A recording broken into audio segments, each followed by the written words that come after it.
2026 paper code 822 BAJ। इसका जो पहला क्वेश्चन दिया गया है यदि 42 तथा 15 का एलसीएम 210 है तो 42 का 15 का एलसीएम होगा। तो इसमें जो क्वेश्चन में दिया है उसको पहले हम लिख लेते हैं। एलसीएम 42 कामा 15 का जो एलसीएम दिया गया वो दिया गया 210। एचसीएफ ज्ञात करना तो इसको हल करते हैं। एचसीएफ 42 कामा 15 बराबर, इसका फार्मूला होता है एचसीएफ बराबर दोनों संख्याओं का गुणनफल अपान में एलसीएम।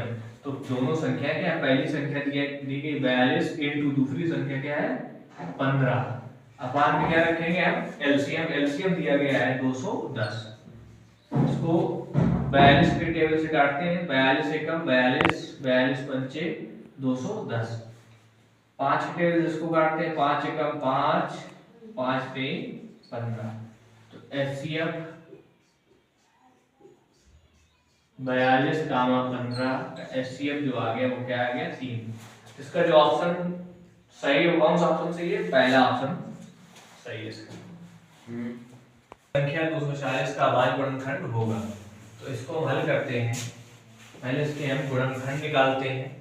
तो 240 के फैक्टर करते हैं। पहले 240 के फैक्टर करते हैं। 2 से कटेगा 2 एकम 2, 2 दूनी 4, 0।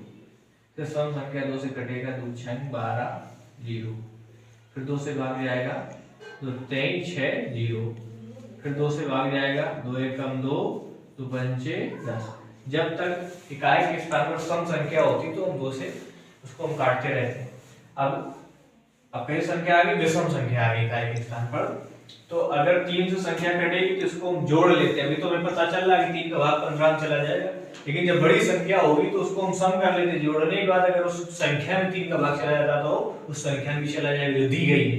इसमें 3 का भाग हम देंगे 3 15, फिर 5 से भाग जाएगा 5 एकम 5। इसके जो अभाज्य गुणनखंड होंगे उनको हम लिख लेते हैं। जो फैक्टर बने हैं 240 के जो अभाज्य गुणनखंड बन रहे हैं क्या बने, 2 कितनी बार आया 4 बार, 1 2 3 इंटू 4 और 3 एक बार आया, 5 एक बार। इसकी घात अगर ये आगे में हमने पढ़ा होगा जब आधार बराबर होता तो घातें जुड़ जाती हैं। इनका आधार बराबर तो इसकी घात 2 की पावर कितनी बन जाएगी 4 और इंटू 3 इंटू में 5। कौन सा ऑप्शन सही है इसका, 2 की पावर 4 इंटू 3 इंटू 5 यानी कि बी ऑप्शन। नंबर 3 रैखिक समीकरण युग्म 2x 3y 5 बराबर 0 तथा -4ax 6y बराबर 10 का हल होगा। पहले नंबर हम समीकरण जो दिए गए उनको लिख लेते हैं। पहला समीकरण दिया गया है 2x 3y 5 बराबर 0। इसको हम डाल देंगे समीकरण नंबर फर्स्ट। इससे मान निकाल लेंगे। a1 बराबर दिया गया है 2, b1 बराबर दिया गया है 3, c1 बराबर दिया गया है 5।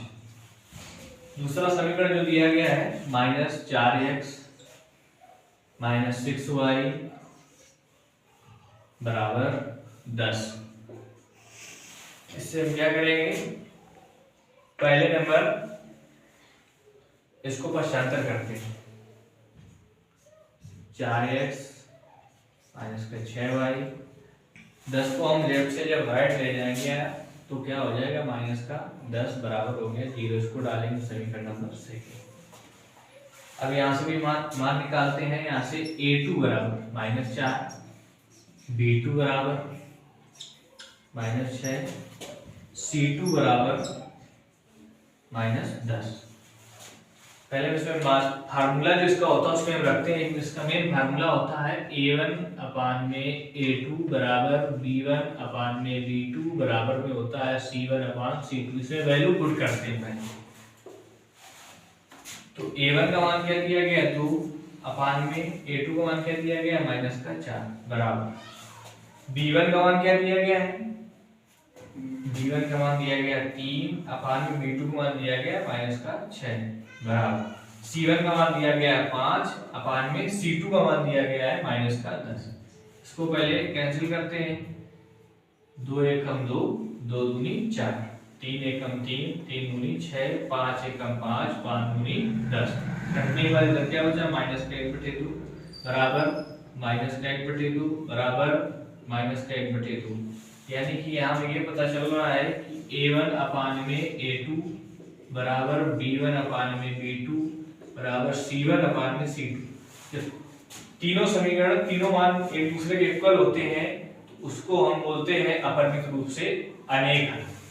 यानी इसका ऑप्शन नंबर दिया गया है द्विघात बहुपद 6x² - 7x + 5 के शून्यकों का गुणनफल होगा। तो इसका जो फार्मूला होता है, पहला फार्मूला होता है योगफल का, अल्फा प्लस बीटा बराबर -b/a। और इसमें गुणनफल बताना है कि अल्फा इंटू बीटा बराबर होता है c/a। पहले नंबर हम इसमें मान निकाल लेते हैं। दिया गया 6x² - 7x + 5। इससे हम पहले a1 और b1 और c1 के मान निकालते हैं। यानी कि a1 b1 कहने का मतलब यहाँ a b c बोलते हैं। a बराबर 6, b बराबर दिया गया है -7, c बराबर दिया गया 5। हमें इसमें बताना क्या है गुणनफल, यानी कि इसमें बताना है शून्यकों का गुणनफल। इसको हम लिख सकते हैं अल्फा इंटू बीटा बराबर c/a। अल्फा इंटू बीटा बराबर c/a। तो हमारा c का मान क्या दिया गया है 5 अपान a का मान क्या दिया गया है 6। यानी इसका ऑप्शन नंबर कौन सा सही होगा, बी ऑप्शन सही होगा। तो ऑप्शन नंबर जो सही होगा वो कौन सा सही होगा, अल्फा इंटू बीटा बराबर 5/6 यानी कि डी नंबर इसका ऑप्शन। इसका क्वेश्चन जो दिया गया है, यदि tan थीटा बराबर √3 है तो थीटा का मान होगा। तो पहले नंबर इसको हम हल करते हैं। tan थीटा बराबर क्या दिया गया √3। उसके बाद tan थीटा बराबर, अब हमें ये देखते हैं कि इसमें हमें tan को कैंसिल करना है, थीटा का मान बताना। तो ये इसमें हमें ये जो √3 दिया गया है इसकी tan की वैल्यू इनपुट करेंगे यहाँ पर। यानी कि tan √3 में tan किसका मान होता है, tan 60 अंश। किसका होता है tan 60 अंश का। यहाँ से tan से tan कैंसिल हो जाएगा, थीटा बराबर आ जाएगा 60 अंश। क्या आ जाएगा, थीटा बराबर, यदि एक बिंदु A से O केंद्र वाले किसी वृत्त पर AP तथा AQ स्पर्श रेखाएं परस्पर 80 अंश के कोण पर झुकी हैं तो कोण POA का मान होगा।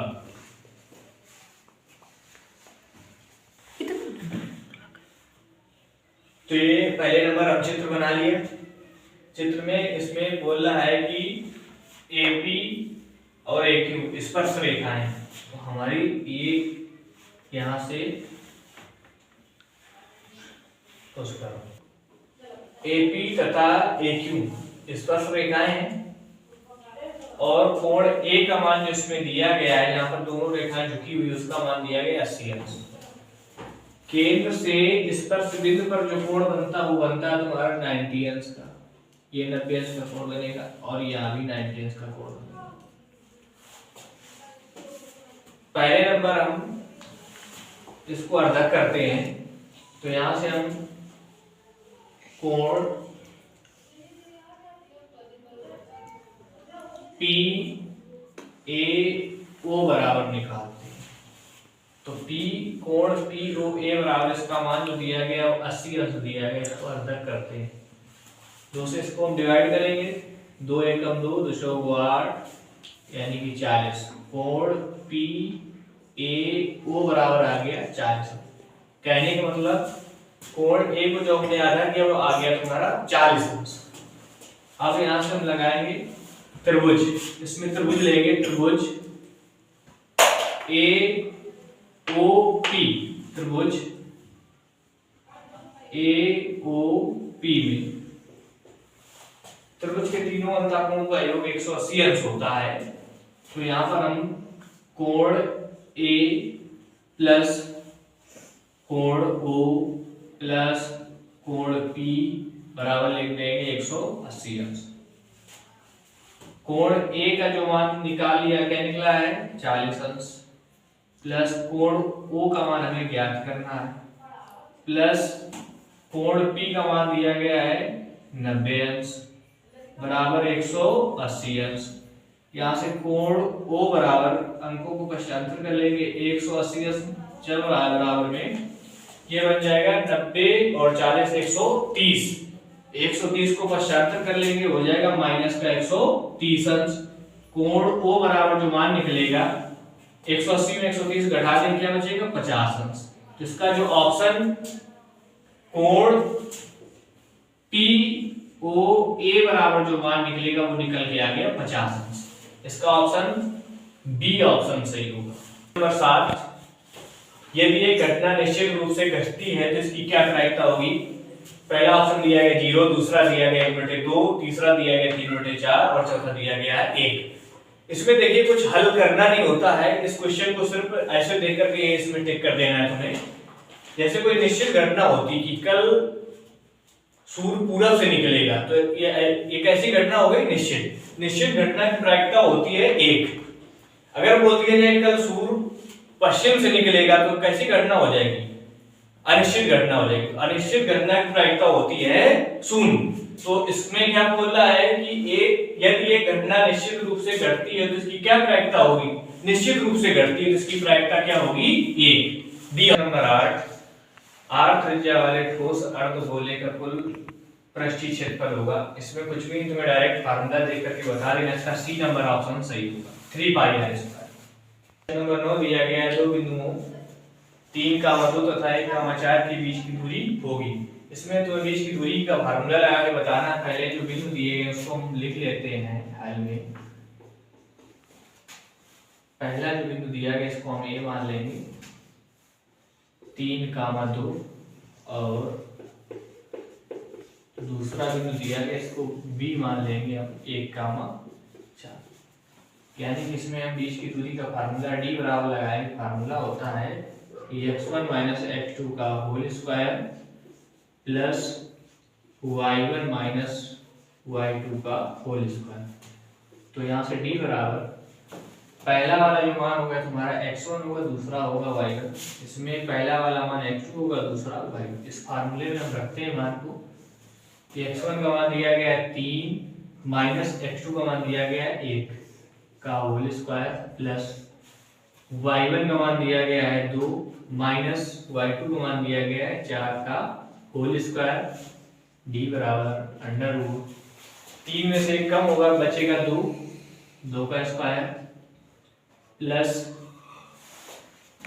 का 2 लिखा माइनस का 4, तो माइनस के 4 में जब प्लस का 2 घटेगा तो बचेगा माइनस का 2 का होल स्क्वायर। d बराबर 2 का स्क्वायर हो जाएगा 4 प्लस, अगर माइनस में कोई संख्या लिखी हुई उसका वर्ग करते हैं तो चिन्ह उसका बदल के प्लस आ जाता है, तो 2 का वर्ग ये भी हो जाएगा 4।